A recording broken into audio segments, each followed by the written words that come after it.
नमस्कार दोस्तों, मैं आप सभी का YouTube चैनल अपने आशा स्टडी पॉइंट पर स्वागत करता हूं। दोस्तों, हम इतिहास में देख रहे हैं 6ठी शताब्दी ईसा पूर्व में धार्मिक क्रांति पर चर्चा कर रहे हैं, जिसमें हम अलग अलग धर्मों के बारे में चर्चा कर चुके हैं। आज का हमारा धर्म का टॉपिक होगा ईसाई धर्म के बारे में हम चर्चा करेंगे।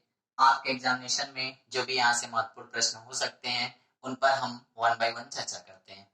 देखिए दोस्तों, सबसे पहले हम बात करते हैं ईसाई धर्म के बारे में। तो हमारे ईसाई धर्म के संस्थापक कौन थे, उनके जीवन से रिलेटेड इंपॉर्टेंट यानी महत्वपूर्ण घटनाओं के बारे में हम चर्चा करते हैं।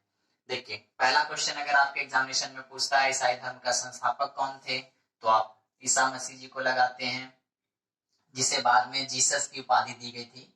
तो कोई दिक्कत नहीं है, आप फिलहाल पेपर में जो भी ऑप्शन मिलता है अगर जीसस देता है तो बेटर है, नहीं तो ईसा मसीह देगा। दोस्तों, ईसा मसीह के बारे में अगर हम बात करें तो ऐसा माना जाता है कि हमारे ईसा मसीह का जो एक जीवन रहा है वो काफी ही प्रभावित पूर्ण रहा है। ये अपने आप को ईश्वर का ही दूत मानते थे, यानी ईश्वर की संतान मानते थे, और जिसकी वजह से वहां के यानी रोमन में अगर हम बात करें तो वहां के शासकों में, वहां के लोगों में अनेक मतभेद आया, जिसके कारण इनको फांसी की सजा दी गई। और आगे हम इनके जीवन से संबंधित चर्चाओं को करते हैं। अब देखिए, यहाँ पे अगर स्थान पूछता है ईसा मसीह का जन्म कहाँ पे हुआ था, तो मैंने 3 पॉइंट लिखे यहाँ पे, जेरूसलम या बेथलहम, और ये दोनों ही प्लेस कहाँ पड़ते हैं तो इजराइल में पड़ते हैं। तो जो भी ऑब्जेक्टिव आपका जैसा भी बनता है वहां पे ऑप्शन हम देखेंगे, या हम वन लाइनर क्वेश्चन स्टार्ट करते हैं। ऑब्जेक्टिव जब हमारी श्रृंखला स्टार्ट होगी तो उसमें ये सारे ही ऑब्जेक्टिव प्रश्न आपके आ जाएंगे। अब इसके बाद बात करें इनके जन्म के समय के बारे में, तो इनका जन्म जो माना जाता है प्रथम ईस्वी में माना जाता है, यानी माना जाता है ईस्वी की शुरुआत इनके जन्म से ही हुई। अब इनके माता के बारे में बात करें तो माता का नाम मैरी था, पिता का नाम जोसेफ था। आप लोगों ने देखा होगा क्रिसमस डे में मैरी हैप्पी मैरी क्रिसमस बोलते हैं या मैरी क्रिसमस बोलते हैं। तो वट कहीं ना कहीं अगर हम बात करें तो क्रिसमस डे पे इन सारी चीजों को वहां पे देखने को मिलता है, जो इनसे रिलेटेड चीजों को वहां पर प्रदर्शित करते हैं। अब इसके बाद अगर हम बात करें तो प्रमुख ग्रंथ जो हमारे हैं ईसाई धर्म का वो बाइबिल है, बहुत ही इंपॉर्टेंट है, कई बार एग्जामिनेशन में पूछा गया है। अब इसके बाद बात करेंगे हम तो इनके शिष्य जो थे वो एंड्रूस थे, और दूसरे पीटर, जिनकी काफी चर्चा की गई है, तो इसलिए इन 2 शिष्यों का नाम आप ध्यान में रखें। अब कुछ इनके बेसिक जीवन की बातें कर लेते हैं। ऐसा माना जाता है शुरुआती जीवन में इन्होंने 30 वर्ष अपने बढ़ई के रूप में, आप सभी को पता है बढ़ई यानी लकड़ी के जो कार्य करते हैं, बढ़ई के रूप में बिताए थे। फिर इसके बाद इन्हें क्या हुआ, इन्होंने लोगों के ये जागरूकता फैलाई। ऐसा माना जाता था कि जिसको कहते थे वो सही हो जाता था, या कुछ चीजें जैसे लोग परेशान होते थे तो उसके लिए एक सही समस्या का निदान देते थे। और कुछ दिन बाद धीरे धीरे इनकी प्रसिद्धि इतनी पहुंच गई कि इनको लोग देवता के रूप में मानने लगे, या गॉड के रूप में मानने लगे, या गॉड की संतान मानने लगे। जिसके वजह से क्या हुआ, रोमन गवर्नर पॉन्टियस ने इनके ऊपर एक आरोप लगाया कि ऐसा नहीं हो सकता, कोई भी मनुष्य किसी भी भगवान जैसा रूप नहीं कर सकता है। ये इसका मतलब ये क्या है, यहाँ के लोगों को गुमराह कर रहे हैं। और इनको क्या कर दिया, 33 ईस्वी में फांसी की सजा दे दी, यानी इन्हें क्या किया, क्रॉस पे लटका दिया गया। और बहुत ही भ्रांति रही कि 3 दिन बाद इनका फिर से पुनर्जीवन हो जाता है और फिर ये समाज में कार्य करने लगते हैं। तो दोस्तों, उन सब चीजों के बारे में इतिहास में जो भी वर्णन किया गया है उससे रिलेटेड पेपर में प्रश्न नहीं बनते हैं। प्रश्न जो भी बनेंगे वो आपके पास ये मूल बिंदु दिए गए, इनसे रिलेटेड क्वेश्चन बनेंगे, हम जिसको चर्चा करते हैं। जैसे पहला प्रश्न पूछेगा ईसाई धर्म के संस्थापक कौन थे, तो ईसा मसीह जी। दूसरा क्वेश्चन, इनका जन्म कहाँ पे हुआ था, जेरूसलम बेथलहम इजराइल में पड़ता है। समय की बात करें तो प्रथम ईस्वी में माना गया इनका जन्म।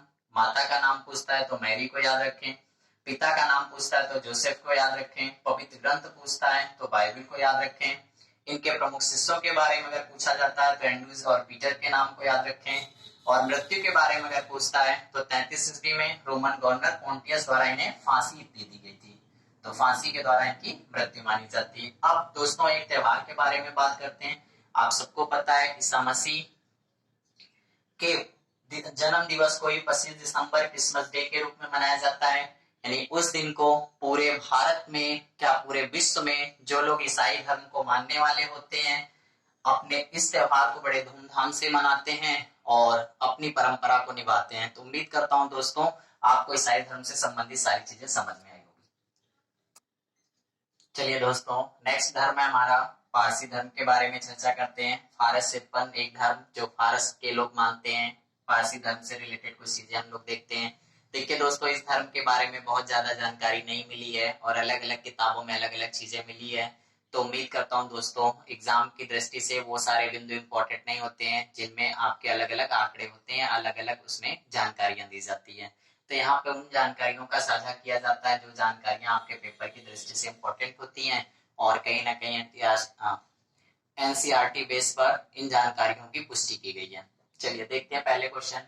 अगर आपसे पूछता है पारसी धर्म के पैगंबर कौन थे, तो जरथुस्त्र यानी ईरानी एक थे, उनको जरथुस्त्र उनका नाम था, उनको पैगंबर के रूप में पारसी धर्म में पद दिया गया। अब इसके बाद बात हम करें तो इन लोग का धर्म मानने का क्या था या धर्मान्याय क्या मानते थे। ये एक ईश्वरवादी में विश्वास करते थे और उसे आहुर को मानते थे, यानी उसमें क्या करते थे, एक ईश्वर की परंपरा बनाते थे जिसमें आहुर शब्द का प्रयोग किया गया था। तो आहुर शब्द को ही ये लोग क्या करते थे, धर्म के अपने मानने का मार्गदर्शक मानते थे। अब इसके बाद सबसे इंपॉर्टेंट दोस्तों आता है, यहाँ से पूछा जाता है बार बार, पारसी धर्म के पूजा स्थल को क्या कहा जाता है, तो अग्नि पूजा के नाम से जाना जाता है। और अगर आपसे प्रश्न पूछता है कि पारसी धर्म का पवित्र ग्रंथ कौन सा है, तो जेंदा अवेस्ता है। ये सारे ही आपके इंपॉर्टेंट हैं, इन शब्दों को बहुत अच्छे से ध्यान दें। जीएस में भी पूछा जाता है और रीजनिंग में भी ये आपका कॉम्बिनेशन बनाया जाता है। धर्मों से रिलेटेड पवित्र ग्रंथ किससे रिलेटेड है या फिर उनसे संबंधित आपके लोगों से संबंध क्या बनाया जाता है। अब इसके बाद बात करें शिक्षा के आधार, तो इस धर्म में भी शिक्षा के 3 आधार माने गए थे, जिसको देख पा रहे हैं आप, सद्विचार, सद्वचन और सद्कार्य। तो दोस्तों कहीं ना कहीं अगर हम बात करें तो किसी भी धर्म को अपनाने या संप्रदाय को अपनाने में उनके विचारों, वचन और कार्यों को ही प्राथमिकता दी जाती है, जो धर्म आपका विश्व प्रसिद्ध धर्म बनते हैं। तो उम्मीद करता हूं दोस्तों ये आज का टॉपिक आपको समझ में आया होगा। अगर आप चैनल पे नए हैं तो चैनल को सब्सक्राइब करिए और ज्यादा से ज्यादा लोगों तक शेयर करिए। Thank you.